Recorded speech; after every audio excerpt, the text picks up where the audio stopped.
Hey, what's up? It's the Ham for FM Scout. I will be giving you my top 5 ways to turn non-EU players into EU players for registration and work permit purposes. Now, this has become more challenging as all of the Eastern European nations, particularly acclimatize to the EU. It's taking longer and longer to get your EU fix, but I still have 5 different locations for you. Everybody ends up in a situation like this. You're PSG, you're sitting here, you're on top of the world. Oh, yes, we're going to win France for the next 35 years on the spin. Oh, no, max 4 non-EU players.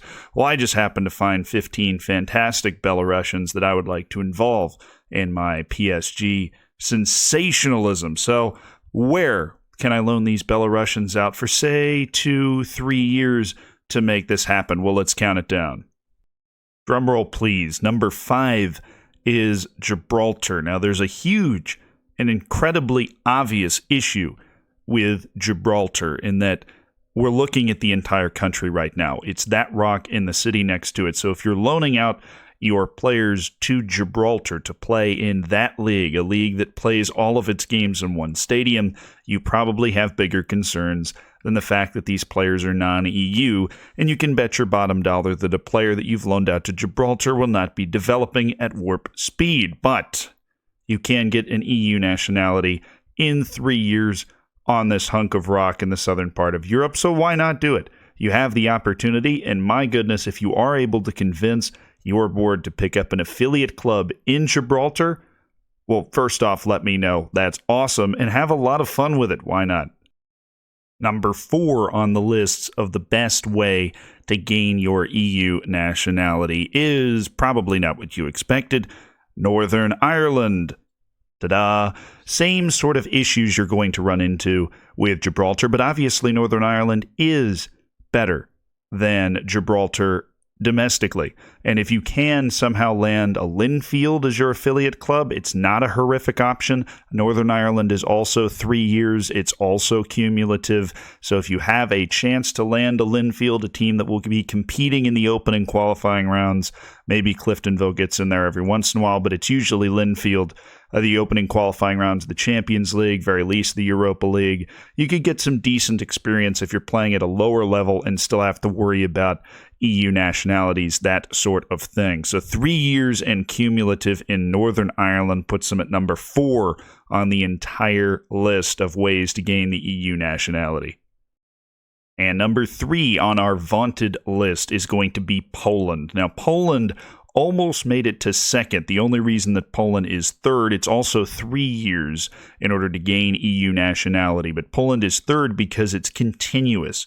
So your player has to stay in Poland for 3 years to gain the nationality. Now, the reason that this is so detrimental is when that player leaves on loan, if they don't want to go back, there's a very small window to return to Poland, something in the order of a month. And after that, they will lose all of the progress. But it's 3 years continuous in Poland. Poland is much better than Northern Ireland or Gibraltar because Poland has clubs that even if you are at a very high level, Premier League, top 5 leagues in Europe level, you are able to use a club like Legia Warsaw as an effective affiliate club for your young players that need to gain EU nationality. So Poland is where you really want to start looking when you're playing at the higher levels of the game. That's why they're number 3.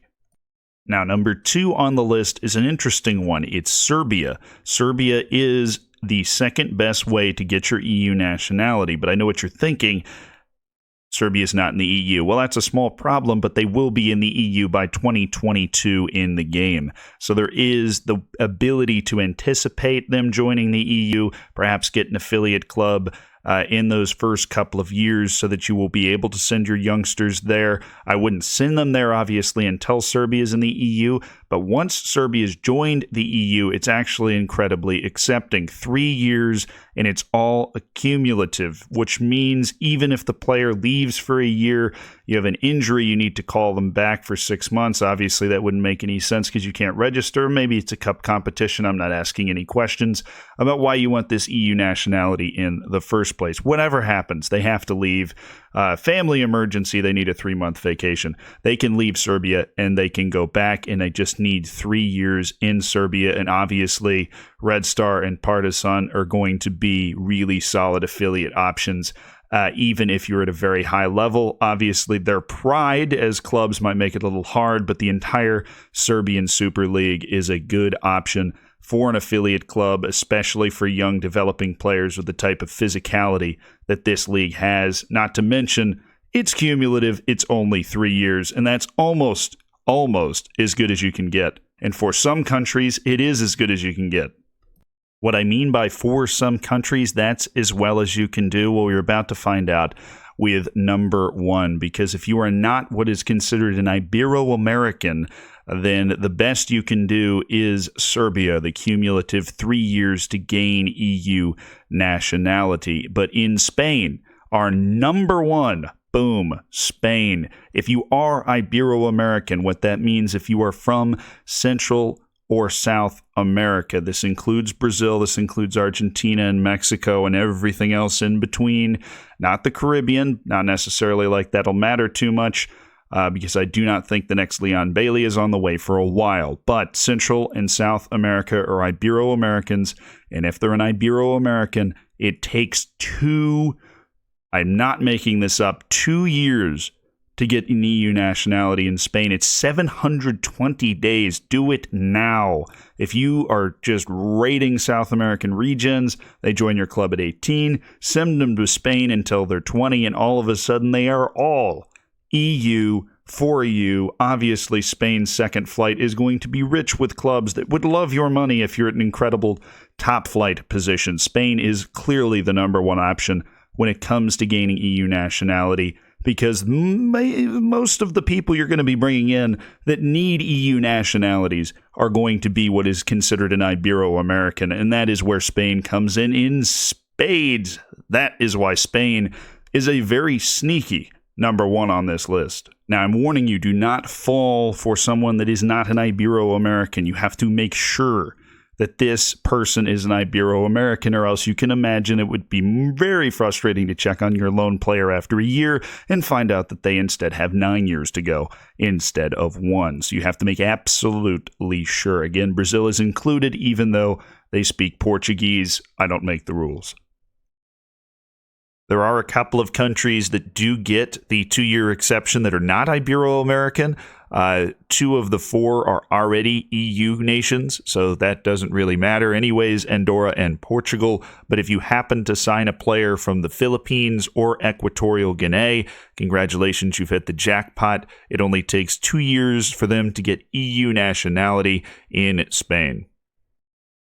That's all I have for you today. Should be very helpful stuff. By the by, if you ever forget what country is already in the EU, because this can be kind of important, just go up here to the globe.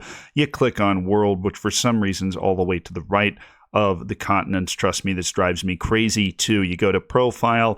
Oh, we're looking at the world, nations, agreements. Boom, every country in the European Union, including the Faroe Islands and our beloved 5th place Gibraltar, is there. Hopefully this helps you out a lot, and look forward to a video coming in the near future about how this can help you with work permits, and I'm going to be releasing a video diving in to the work permits. If you want to keep up with the Hams happenings, you can go ahead and follow me on Twitter. I will, of course, be doing a lot more videos for FM Scout. I will also be releasing my first FM19 save, my long-form save, with a Twitch stream very soon. So there's my Twitch channel. And if I'm not streaming it, then I will be posting updates on my YouTube. I will be doing 2 separate saves this year. If you feel like keeping track of them, all the links will be in the bio. And I look forward to catching you guys soon next on FM Scout.